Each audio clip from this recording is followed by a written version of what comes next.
Olá, meu irmão, graça e paz em seu coraçãozinho. Que nesse momento o nosso Senhor Jesus Cristo possa te envolver, a espiritualidade amiga, proporcionar alguns momentos de tranquilidade onde encontraremos a paz que tanto ansiamos, a graça da alegria de aqui estarmos para refletir as palavras do Mestre, os ensinamentos. Hoje estamos lendo o livro Pequenas Histórias, Grandes Ensinamentos, de José Venício de Azevedo. Outro dia eu falei José Venâncio, falei errado, é José Venício de Azevedo. É um livro muito interessante, foi organizado e compilado por ele, porque na verdade são muitos os autores, mas a maioria dos autores dessas historinhas são desconhecidos, né? Não assinaram a história. A história vai sendo contada e recontada e cada um conta a sua maneira. Mas com absoluta certeza saiu de alguém. E alguém tão especial que não fez questão de aparecer, né? Assim como Deus. Ele cria esse mundo lindo que nós temos e que tanto trabalho damos a Ele para viver, porque acabamos por destruir com os nossos excessos, com o nosso orgulho, com o nosso uso arbitrário de direitos. Achamos que por podermos fazer o que quisermos, não teremos que em algum momento responder por aquilo que fazemos. Então é sempre claro, a doutrina espírita sempre nos indica que devemos seguir o bom senso, como o budismo também nos indica que devemos seguir o caminho do meio. É o equilíbrio, nem tanto lá, nem tanto cá. Como a própria Bíblia nos diz, seja seu dizer sim, sim, não, não.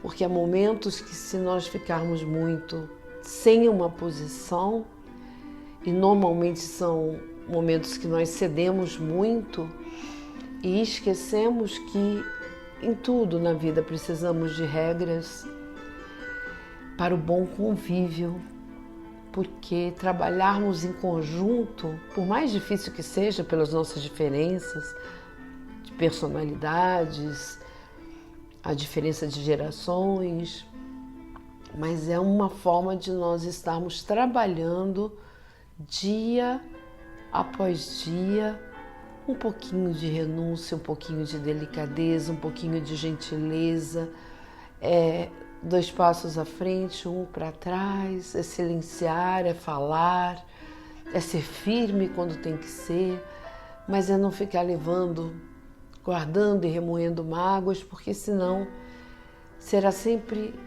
eu, e jamais nós.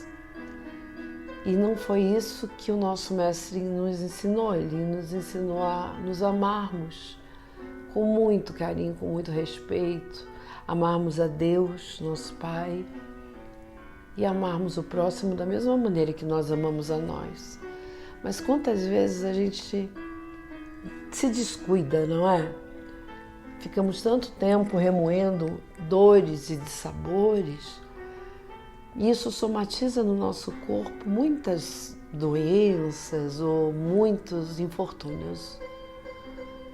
Então, possamos sempre agradecer, ser gratos, antes ser o ferido do que ser aquele ofensor. Não é que a gente vai gostar de estar nessa posição de coitadinho, não é nada disso. É porque aquele hoje fere e ofende, amanhã ele pode se arrepender. Assim como você, de repente, já não tomaria determinadas atitudes que um dia já tomou, ou talvez não tomou, não que lembre, nessa atual existência, nessa atual encarnação. Bem, mas vamos à história. As ferramentas do marceneiro. Contam que em uma marcenaria houve uma estranha assembleia. Foi uma reunião onde as ferramentas juntaram-se todas para acertar suas diferenças. o Martelo estava exercendo a presidência, mas os participantes exigiram que ele renunciasse. E qual foi a causa? Ele fazia demasiado barulho, minha gente. Além do mais, passava o tempo todo golpeando. O Martelo aceitou a sua culpa, mas pediu que fosse expulso o parafuso, alegando que ele dava muitas voltas para conseguir algo. Rodava e às vezes nem do lugar saía. Diante do ataque, o parafuso concordou, pegou a sua meia-culpa, mas por sua vez pediu a expulsão da lixa. Disse que ela era muito áspera no tratamento com os demais, entrando sempre em atritos.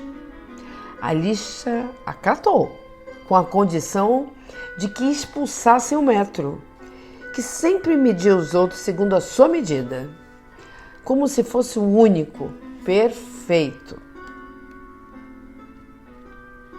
Nesse momento, entrou um marceneiro, juntou todos e iniciou seu trabalho. Utilizou o martelo, a lixa, o metro e o parafuso. E a rústica madeira se converteu em belos móveis. Quando o marceneiro foi embora, as ferramentas voltaram à discussão. Mas o serrote adiantou-se e disse: Senhores, ficou demonstrado que temos defeitos. Mas o marceneiro não trabalha com os nossos defeitos, mas sim com as nossas qualidades, ressaltando os nossos pontos valiosos. Portanto, em vez de pensarmos em nossas fraquezas, devemos nos concentrar em nossos pontos fortes. Então, a Assembleia entendeu que o martelo era forte, que o parafuso unia e dava força, que a lixa era muito especial para limpar e afinar as asperezas, e que o metro era preciso, era exato.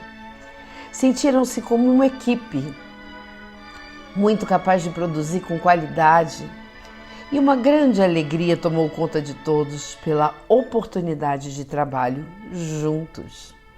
O mesmo ocorre com os seres humanos. Quando uma pessoa busca defeito em outras, a situação torna-se tensa e negativa. Ao contrário, quando se busca sinceridade e os pontos fortes no outro ou nos outros, florescem as melhores conquistas humanas. E finaliza assim: é fácil encontrar defeitos, qualquer um pode fazê-lo, mas encontrar qualidades, isto é para os sábios.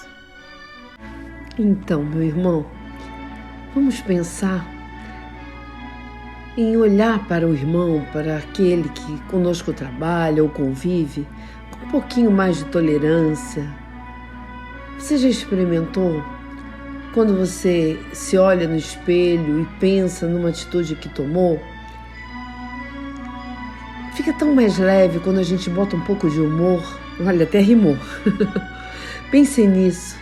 Olhe para o irmão, não para debochar, mas pense que talvez se fosse ontem, você tivesse feito o mesmo. Que ele às vezes fez porque está frágil, está machucado, mas não quer dizer que vai fazer sempre. Todos estamos crescendo a cada momento. Por isso, as coisas são possíveis se trabalharmos a tolerância, porque estamos sempre, a cada dia, buscando melhorar um pouco mais. Vamos nos esforçar para olhar o outro com mais delicadeza e tentar ver o que ele tem de melhor.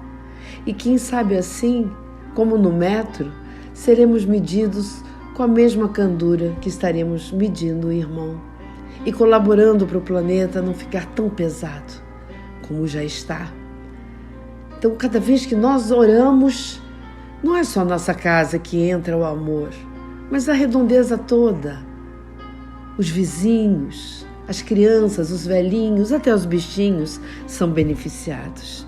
Um beijo para você, até mais, meu irmão, com a graça de Deus, que assim seja.